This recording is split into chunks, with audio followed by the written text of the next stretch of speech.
Amazing audience. We are live with Andy Dix now. Andy, it's a great pleasure to connect with you. Thank you for being here. Yeah, same here. Welcome same to here. Indianapolis. Yeah, it's well, I can't say I've had the food yet, right? But what's a signature or what's something known for Indianapolis where food is? So we're in what we call the heartland. Right. So a lot of agriculture, a lot of farming, that kind of thing. So the thing that you want is a pork tenderloin. So I don't eat meat. You don't eat I meat? I don't eat like that meat. I eat fish and seafood. Yeah, my wife does those, so we get that for her. Eat fish. But let's get her food first. Okay, yeah. So for her, then she's going to want to have a pork tenderloin. Right. It'll be this big. Oh. It'll be pounded and breaded and deep fried. It'll be on a bun that's only this big. Okay? So you'll have this overhang. Yeah. And that creates this overhang. And that means you're in Indianapolis. Okay? So the overhang. We're all about the overhang. That's wonderful. And for the seafood guy? The seafood guy, you're going to be hard pressed because we're inland, right? Yeah. And so the native species that'll be closest will be like a catfish. Right. So you can find some fried catfish usually, or fried in pork. Yeah. Oil. Yeah. Well, it'll be in oil, but yeah. Okay, I'm joking. So that's going to be your best. That's going to be your best bet. But anything with bacon in Indiana is usually good. So which of your talents is responsible for us connecting at this time? Well, I'm involved with this amazing organization called Amplify India. Right. And it's an outgrowth of some outreach that a dear friend of mine, Harrison Painter, Josh Bach, put together. And the whole concept that we're discovering is creating relationships that go beyond social media, that are really true relationships. Yeah. And what's happening is people who would never have met in a town of 700,000 people called Indianapolis are now becoming neighbors in the true sense of the word. They're becoming friends. They're having real, meaningful, hard conversations, but we're moving past the surface in doing real life and real relationships together, and that's fundamentally changing one small pocket of our community in a meaningful way. It's powerful. It is. It is going to be even more powerful. It's an unexpected outcome, an unintended God consequence of people that came together for a totally different purpose, but now we're seeing what His purpose was, and it's amazing. Yeah. It's truly a blessing for this community in a new and exciting way. That's wonderful. So who did you learn the skill of being the guy that connects people to other people? Who did you learn that from? I didn't. I'm learning it. You are. Right? Because what I learned was it's very easy to find common ground around similar values, the things that matter most to us. And so we'll meet at a cocktail party, and we'll figure out what sport team you like or what sports you like, what food do you like, where did you go to school, where do you work? We'll ask those common ground questions. But what happens if we don't have that? What if you grew up in a totally foreign country and you find yourself a foreigner in my country and in my city, and we sit down but we want to make a connection? Well, okay, the first thing, we're both human beings, right? Agreed. What's beyond that? And how do we get to know each other in a meaningful way? That's the challenge. And it takes time. It does. Right? And it takes trust, and it takes an environment where we can be safe with asking maybe some challenging questions that we don't understand. Yeah. And we have to be willing to be vulnerable enough to say, you know what, you and I are probably very different, but that's okay. Yeah. And what I've discovered is, normally, naturally, human beings are very intolerant. We get very uncomfortable around differences. And so if we see somebody that's very different, our skin color is very different. Yeah, I'm like to right? you. Yeah. Well, you know what? if we let that become a barrier, we could. We'll say, oh, that's different. That kind of scares me. I'm intimidated by somebody that has so much more pigment than I do. No, we have to look beyond that and say, okay, that's very different. Help me understand what that difference is, and we can find commonality in these differences, but it doesn't come naturally. Agreed. We can't let those differences keep us apart. We have to be able to have a bridge of inclusion to be able to say, okay, we are very different, and in that we can create a mosaic that's going to be amazing, because we'll take your pieces and my pieces, and we'll let God rearrange it, and He's going to allow this grout of tolerance and understanding to let us fit together and do community together. Oh, I love those metaphors. Have you ever seen my profile picture on Facebook? I haven't. You should definitely check it out. We will connect. It's a mosaic of 1,001 people that I spoke to, and one. I thought it was really nice how you put that together, because yes, they have been the people that have created all of this that I do, right, through the conversations. See, God's a mosaic builder. I firmly believe that. He takes whatever broken piece that each of us has, and we think, oh, there's nothing. And He'll say, oh, let's move this around a little bit. Yeah. And let's put some grout around it of community.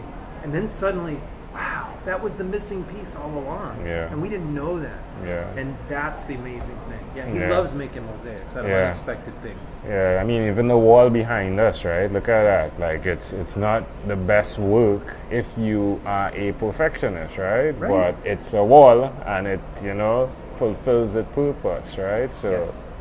that's how it works sometimes, right? Right. What's one other thing you've done consistently over the last 3 years? Over the last 2 years? 3. 3 years. Well, I've been on an exciting journey of entrepreneurship and community building now that I came to understand that. And so really what I think is my purpose now is to help emerging leaders who are coming into their late 20s and 30s to understand that God will allow you to have faith, work, and family integration. And that you can be a whole person in the marketplace. There's this societal construct that's out there that says if you're a person of faith, you have to keep that quiet and under wraps to be successful in the marketplace. I've seen that. Yeah, and that's simply not true. The world wants you to believe that, but it's not true. And so it's helping people understand that the indoctrination of the education system and the social norms don't have to be the rules that we play by. That we can still be people of active faith and operate out of a loving atmosphere. We don't bash our faith over people. We don't force people to convert, all that. Yeah. But we can simply say, this is what I believe. And by watching us in how we interact with people, the values that we espouse, the way that we go about caring for people in the workplace that we interact with, we can actually live out a faith that we feel honors our faith, but also brings light into the workplace, which is where we can really have tremendous impact for good. Tell us about the entrepreneurship of what you do. What type of businesses do you do, or did you do? So I'm a board certified executive coach. So I work typically one-on-one with someone to help them really understand what matters most to them first. Where are their values? What's core for them? Yeah. And then how much of those things do they need in order to feel a sense of satisfaction and well-being and thrive? Yeah. And they can create environments where they reduce frustration, because frustrations are the natural motivator. It's designed to get us out of the situation that's not working for us. Yeah. And so if we don't know what frustration is, it's like a check engine light on our brain. It says something's not right. We ignore it, and it can get all kinds of bad psychological stuff going on, depression and things like that. So what we want to do is help people recognize when are they thriving, when are they satisfied, when are they frustrated, and how do we create an environment where they thrive more, use their strengths, honor their values, and bring everything that God's equipped them, let it flow through them to serve others. That's wonderful. We can make the world a better place. Yes, I do believe that. Where can people connect with you online? They can go to AD Growth Advisors, and that's ERS.com, All right. ADGrowthAdvisors.com. And all my contact information is there. Wonderful. Let's switch gears for a moment now. Let me invite you into my time machine that is surrounded with beautiful, warm, blue Caribbean water. Wonderful. What is your earliest childhood memory, Andy? One of the things that I remember, and I don't know if it's earliest, but it's one that really sticks out, is I grew up on the south shore of Lake Michigan, in a little town called Valparaiso, Indiana, near Chicago. And I remember listening to these amazing people that were on the radio announcers at the time when radio was in its heyday. All right. And so I remember having an old beat up set of headphones that my father had when he was an air traffic controller in the Air Force years ago, and a little tea strainer, and I was talking into this tea strainer because I wanted to be on the radio. Yeah. And I was fortunate. As a sophomore in high school, I actually got to start living that dream. Oh, I lived really? it for a lot of years, being a radio announcer. That was great. And it was fabulous. It's amazing how these things connect, isn't it? Mm-hmm. Now you are talking and sharing a different type of story, right? In communities too. Yeah? Correct. It's amazing, right? Yeah. See, God doesn't draw in straight lines. He doesn't. He uses curves and squiggles and all that. Yeah. And if we just stick with the line and Yeah. keep following, we get where He wants us to be. Yeah, our trip has definitely been a squiggle. That's wonderful. If we fast forward to when you were 12, what was your favorite song? Favorite song? At 12 years old. Oh my gosh. I have no idea. It's okay. It happens. All right. What's a song that comes to mind though? Like, just A song that comes to mind. There's a Carrollton song that's a Christian song right now. right. And it has a lyric that it's right where you belong.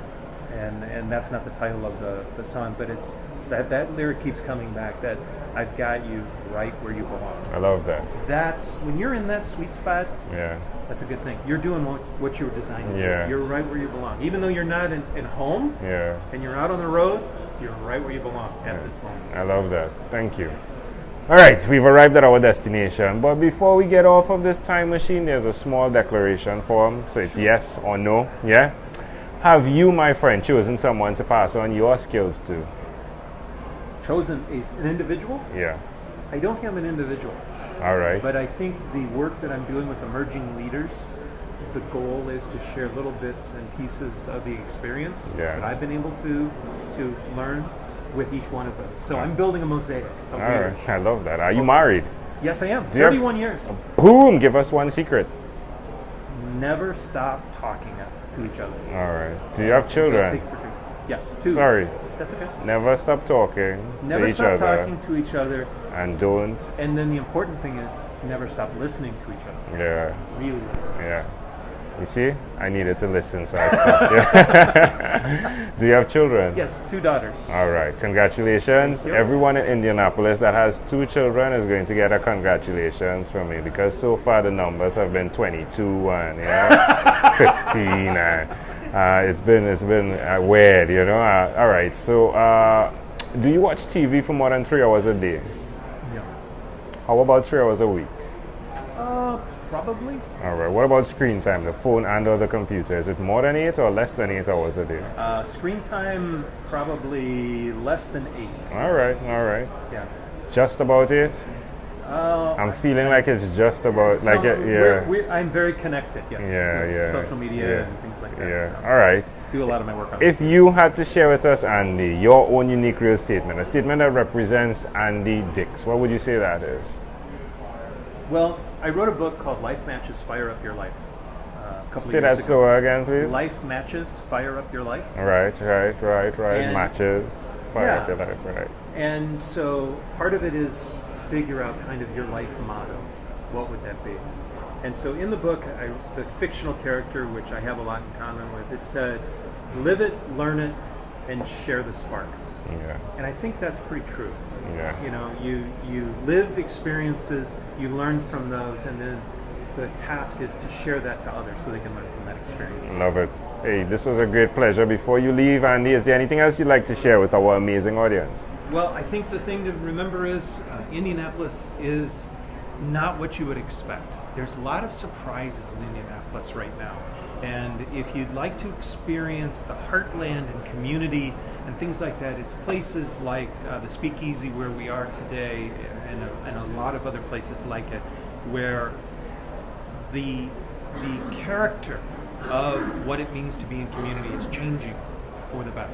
Yeah. And it's great to be a part of it here in Love Indianapolis. that. Andy Dix, thank you for being on what is inspired by 12-minute convos with Angel Jones. Thank you. You're welcome.